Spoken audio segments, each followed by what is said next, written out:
In the bustling city of Lagos, the air was heavy with the scent of exhaust fumes and the faint aroma of jollof rice from street side vendors. Yet, amidst the noise and clamor of the bustling city, Eniola Adebayo sat at a corner in a restaurant, her fingers fidgeting with the rims of her half-empty glass, her eyes dashing towards the entrance of the restaurant as if expecting someone, anyone who could change the course of her thoughts. The events of the day replayed in her mind like a broken record. The sting of betrayal, the sharp edge of shame. Earlier that afternoon, she had walked in on her boyfriend Uche, making out with his supposed best friend in his apartment. The sight of him cheating on her with his best friend infuriated her. It had taken every bit of strength to hold herself together not to scream. Hey! A voice interrupted her thoughts, a deep tone that frightened her. Eniola looked up to find a man standing before her. He was tall and broad-shouldered. "Sorry, do you know me?" she asked. He shook his head with a smile. "No, I don't. I saw a lonely, beautiful lady lost in thought, and I decided to keep her company." Eniola raised her eyebrow, puzzled. "How is that any of your business?" she asked. "Because it doesn't look good on you," he replied. "No matter what the problem is, do not look like what you're going through. The only exception for this look is if you lose someone very important to you," Tunde said. "And I just did," Eniola replied. "Men has come." "Oh, that. Fair enough.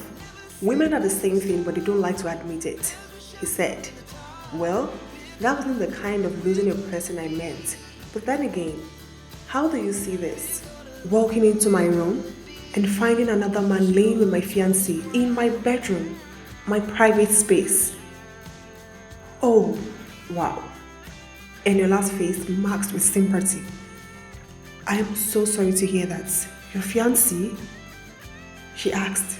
"Yes, my fiancé." Tunde nodded in agreement. "So you see, I am Tunde and you are?" "Eniola," she replied.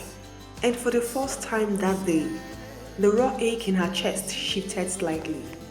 They sat in silence for a moment. Eniola sipped her drink. It was a cruel twist of fate, the way life could bring strangers together through shared pains. Tunde's voice broke the silence. "So, who's calmed you?" he asked, trying to light up her mood. Eniola took a deep breath and told him about the heartbreak she just experienced a few hours ago. "Wow, that must have been tough for you," Tunde said. "Well, it's not much of a life, is it? Constantly looking over your shoulders and waiting for betrayal to hit." Eniola nodded. "It's like the floor has been pulled from under you and you're just left hanging," she said, consumed by her emotions. "Exactly," Tunde said. "But what if we flipped it?" "What do you mean?" Eniola asked. He looked at her with an intensity that made her pause. "What if we pretend to be together, just for a little while, to show our exes that we are not broken? That'll be better off. Just a little game to ease off our wounded hearts." Eniola stared at him, the weight of the idea sinking in. It was absurd, reckless even, but there was something in Tunde's eyes that made her want to say yes. "Why not?" she said. The words escaped from her mouth. Tunde's face lightened up with a smile. "Let's make them see what they've lost." The next few weeks passed in a whirlwind of half-truths and whispered plans. Eniola and Tunde began to see each other together at parties and their favorite dinner spots, even attending city's vibrant social events as a couple. It was a carefully crafted illusion. They played their roles so well. Tunde was an intentional man, always pulling out chairs, carrying her bag, and sending her subtle smiles across the room. Eniola was effortlessly a chic woman, exuding confidence and the charms that seemed almost infectious. She admired Tunde for his gentleness. She assumed he was just acting because the attention was too much. They frequented their partner's favorite spots, and it wasn't too long before Uche, Eniola's ex and Tunde's ex, Amara, began to notice them. Uche's eyes narrowed whenever he saw Eniola and Tunde laughing together. It was a sight he hadn't imagined he would witness. Her happy without him, and with someone who seemed so effortlessly worthy.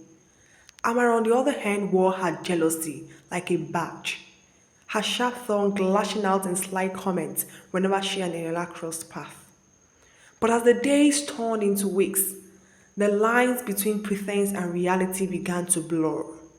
One evening, as they sat at the balcony of Eniola's apartment, Tunde turned to her, his expression unreadable. You know, I never thought I would actually enjoy this, he said. Eniola laughed. Me neither. But it's nice, isn't it? It is. The jealousy and pains in their eyes is so satisfying, Tunde responded. They both smiled, and Eniola imagined things in her head. One beautiful evening, as they stood leaning against the rail at Eniola's balcony, talking about their fears in life, there was a long silence, their eyes meeting each other, and in that moment, Eniola saw it. The tenderness, the real affection that had crept in without neither of them knowing. She quickly looked away, but Tony's eyes were still fixed on hers. Why do I feel this way? He asked. Eniola's heart stuttered. What way? She asked. My heart keeps beating fast, non-stop, he replied. Eniola looked straight into his eyes. What does that even mean? Tunde responded. I have a strong feeling for you, Eniola. My heart keeps beating fast when I'm with you, he confessed. Eniola's heart stuttered. The confession was unexpected, yet it made sense. It was as if all the time spent with each other and all the shared memories had led to this point. I don't know what to say. This wasn't the plan, she said, her voice trembling. But before either of them could say more, her phone buzzed with a message from Uche, which reads, I'm at your door, please. Open up. Her heart skipped. She told Tunde that Uche is here to see her, and he asked, did he tell you he was coming? No, he didn't, she replied. She went to the living room and opened the door for Uche. The confrontation with Uche was everything Eniola expected and more. He stood in the middle of the living room, his eyes flitting between her and Tunde, who stood at her back. I came to say sorry, Eniola, he said. Yeah, you did, Eniola replied. But you're too late. I made a mistake, Annie, I admit it.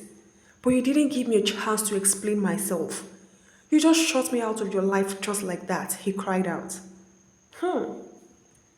Explain what? Explain what exactly? That your best friend isn't your best friend? But your best friend. You know what? Uche, you hurt me. You really did hurt me. But you've made your choice, so stick to that, she said firmly. Eniola, come on. It was all a mistake. It's barely a month since we had our misunderstanding, and you're already in another man's arms. It's killing me. Tunde stepped forward, his presence commanding. Good. It should. You don't deserve to be alive. Eniola watched as Uche's face fell. I'm happy, Eniola said, and I'm never coming back to you. Please leave my house. As days turned into weeks, Eniola and Tunde's communication wasn't as before. Tunde had called her, texted her, and even visited her, but she never replied to any. He realized he crossed the line by expressing his feelings to her. But surprisingly to him, Eniola paid an unexpected visit to his house, opening up about her feelings for him. Eniola and Tunde no longer needed to pretend. They were inseparable, their bond rooted in shared pains and true love. They learned to navigate the waves of life together, finding joy in the small moments and comfort in each other's presence. One afternoon, as they walked along the crowded streets of Lekki, Tunde stopped suddenly and pulled her into a hug. You know, he said, I think we are the real deal now. Eniola laughed, feeling light as air. I think so too. For the first time in months, the noise of Lagos seemed to fade into the background, leaving only the sound of their laughter echoing against the city. And Eniola knew that while betrayal had brought them together, love was now the reason they stayed. Thank you so very much for watching. Hope you enjoyed the video. Please do also like, share and subscribe to the channel for more stories. See you guys in my next video. Until then, stay splendid.